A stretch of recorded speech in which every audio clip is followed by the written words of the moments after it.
Hey everyone, this is Ira Nicodemus with The Most Interested Man, and today we're talking about why taking a weekly day of rest is so important to having a successful and balanced life. Let's get started.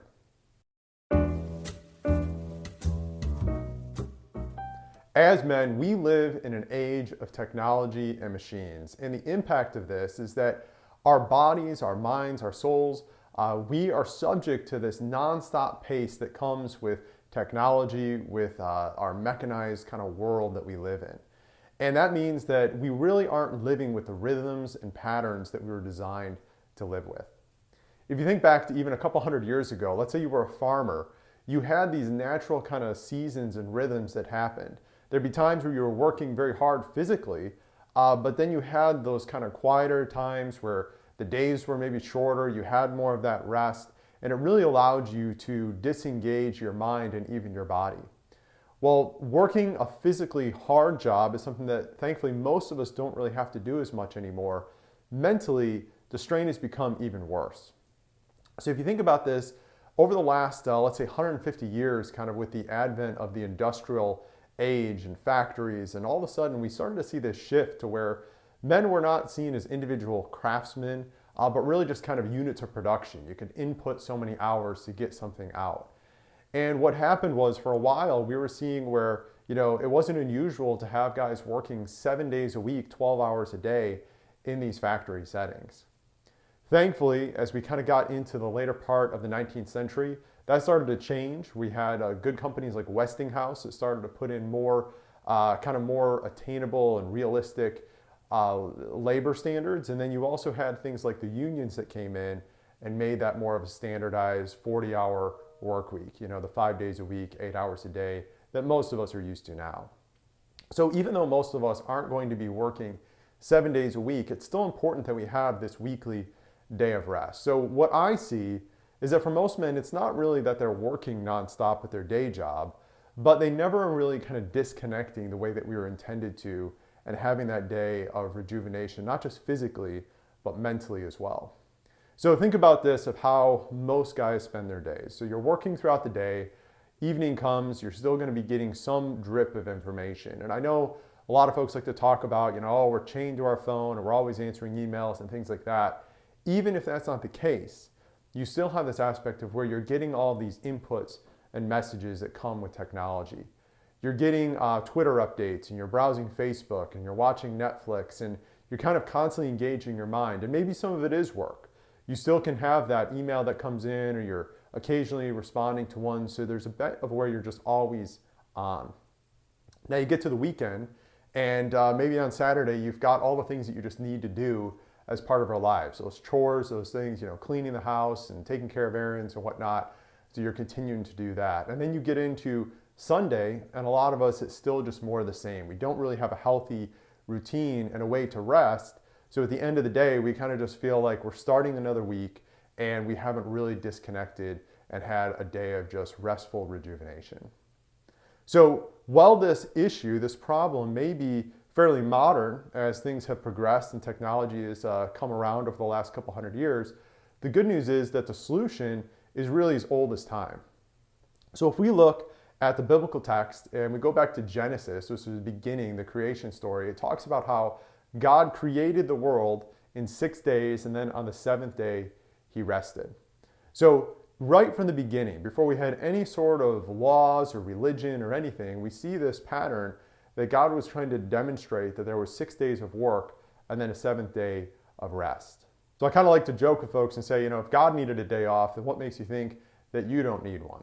But yet so many of us, even now, even folks that are part of like a Christian faith, oftentimes this is the thing that we don't prioritize, even though we're looking at all of these other things.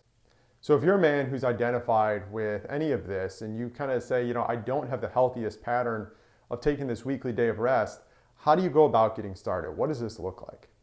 Well, like I said earlier, I think for most of us, it's not so much about having a hard physical job during the week and then just having the day to kind of recover our bodies, our muscles and that. It's a lot of it is more about having that day that our minds can just relax, disconnect, disengage, and really get that refreshing rejuvenation.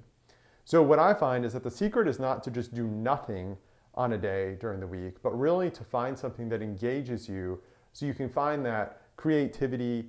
It may be that you're working physically, you're doing some things, but they're doing them out of things that you enjoy, and then it just brings you that refreshing. So let's look at some of those.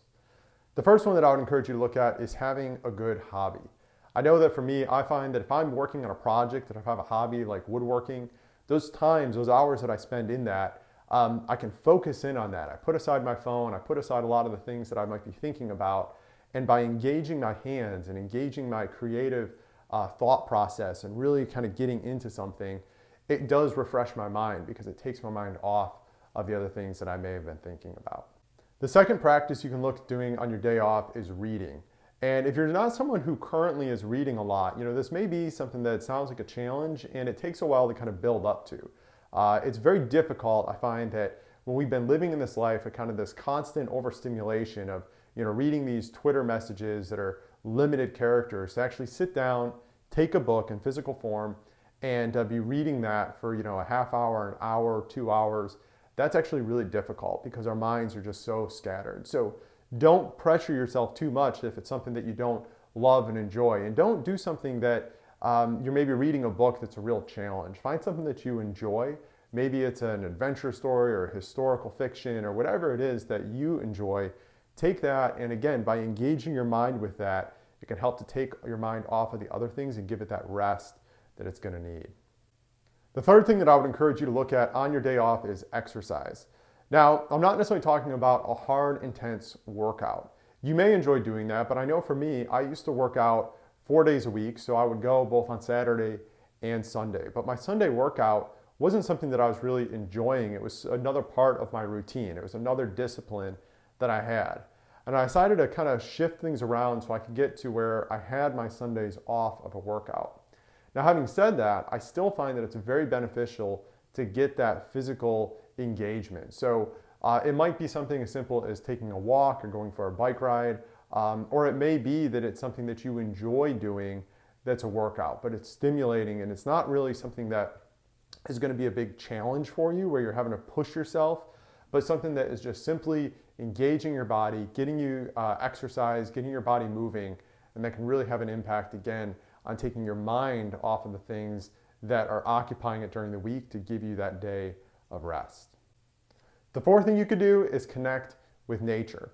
There's something about our bodies were designed to live in this natural created world, and yet so much of our time is spent indoors, spent in front of screens, that there's something that is missing when we just are not connected with nature. So simply getting outside, experiencing the fresh air, experiencing the sky, seeing the created world, whether you live in Colorado and you can go and have just an incredible hike during the week, or if you're just in a suburban area, you can go to a park. Whatever it is that you have available to you, really prioritize that. Make a point to get out there and connect with nature however you can.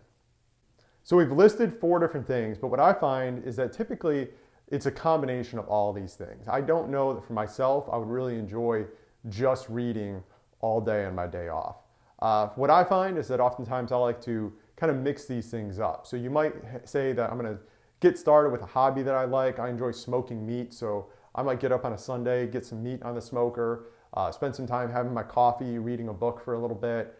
Then maybe I go and do something that's outside, that physical and connecting with nature. Maybe I go fishing for a little bit or hit some golf balls and spend some time with my wife during the afternoon, maybe lay out by the pool, and just whatever it is that I find that is stuff that I enjoy doing. The purpose here is not to have another day that's all about productivity, but really to say, what is it that you do that brings you that relaxation, that rejuvenation? Now, I understand that not everybody is going to be in the same situation. Right now, my wife and I, we don't have kids, so it's easy for us to kind of set our own schedules and do these things that we enjoy. But if you have children, it's just as important for them to have this weekly day off. So you might have to find some things that incorporate together as a family, and understand that it might not be as relaxing when you're going out places and you're bringing all the kids with you. But still think about setting this pattern and this example for them as a family. So still take the same concepts and maybe getting that bike ride in, getting outside, doing these different things, but you're going to have to include your family in it. And that's okay. You can still find that refreshing and enjoyment when as a family you're having this collective day of rest. So the benefits of having this weekly day of rest are many. You're going to start your week now engaged and excited to get back to work rather than kind of dreading it and just plowing through week after week. You now have this rhythm of working through the week, having something to look forward to, taking that day to disengage, really recover and rejuvenate, and then you're going to go on excited. It's really going to increase your productivity. So don't think that you're losing anything by taking this one day a week and giving it back to what may seem unproductive. The reality is you're going to do a lot better during the rest of your time because you are more rested and engaged during the week. Now, like any new habit, it's going to take some time to kind of get good at this. So don't feel bad if the first few times that you try this, you doesn't maybe feel that restful. It's a new routine and it's going to take a little bit of getting used to. So expect that, it's going to take a couple months to where this really starts to be something that's built into your life, you're looking forward to, and you're seeing all the benefits of. So don't get discouraged. If at first it's not something that's really restful, just keep pushing through, find the things that you enjoy, be okay with not maybe getting it right the first time, and then over time you're going to find that it can really be a very healthy, successful practice. Thanks so much for watching the video today. I hope you enjoyed this content. If you did, of course, subscribe, like, share. We're going to continue to make these videos around different things about what it means to be a well-balanced, successful man by focusing on the 8 pillars that we have here at The Most Interested Man. If you haven't already, check out the website, themostinterestedman.com. We have a free assessment that you can use to start to get a benchmark where you're doing in these different 8 pillars of your life. And then just stay tuned here. We create more content as far as written blog form, and then also here with the videos to support each of these areas. Really appreciate you joining today. Stay tuned next time, and until then, stay interested.